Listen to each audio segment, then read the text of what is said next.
nature deficit disorder.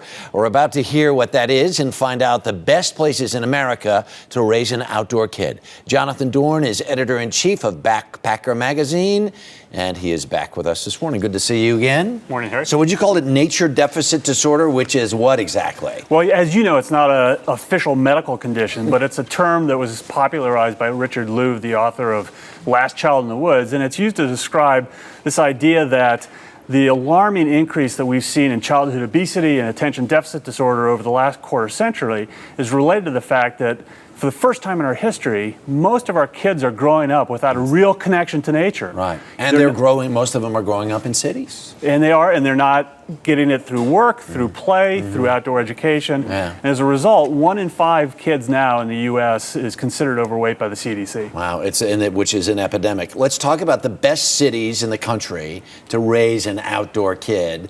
And a place that I used to live, this makes all the sense of the world to me, is Boulder.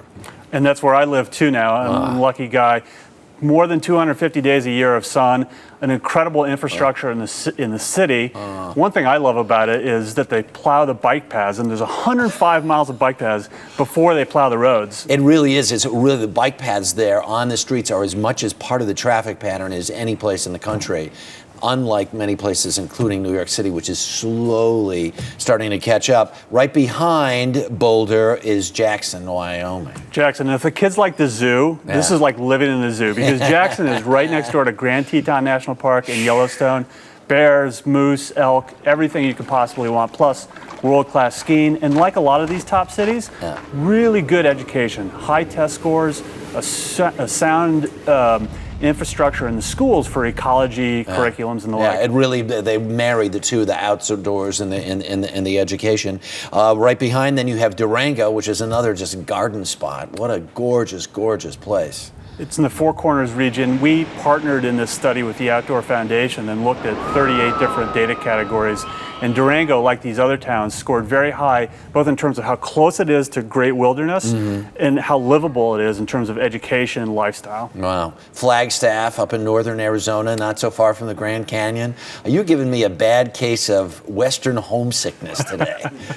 Well, Flagstaff is great, both because it's the gateway to the Grand Canyon and kids there actually work as junior rangers in the park during the summer. Cool. But also Flagstaff schools have built in an ecology curriculum for 6th graders. They spend a week in the field learning.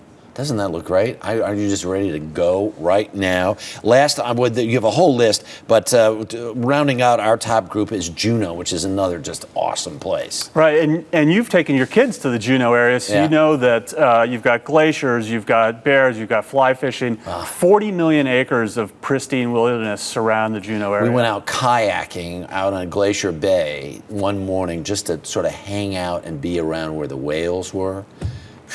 Dude. And one thing that maybe gets overlooked is that there's a benefit not only for the kids in getting them out, but there's a benefit for the parents too. I suspect that the bonding experience that you had with your kids while you were out there participating with them was one of the most memorable experiences of your life. You got that right. And then I think the other thing is, very quickly, if you live in an urban setting, how do you get your kids to appreciate this stuff? There are a lot of groups, even in New York City, whether it's a retail store like REI or a hiking or climbing club, that do weekly clinics that take kids out on trips. Got to do it. Jonathan Dorn, thanks so much. Always a pleasure to see you. Thanks, Harry. This guy has one of the great lives ever. See the entire list of these cities. Go to our website, earlyshow.cbsnews.com.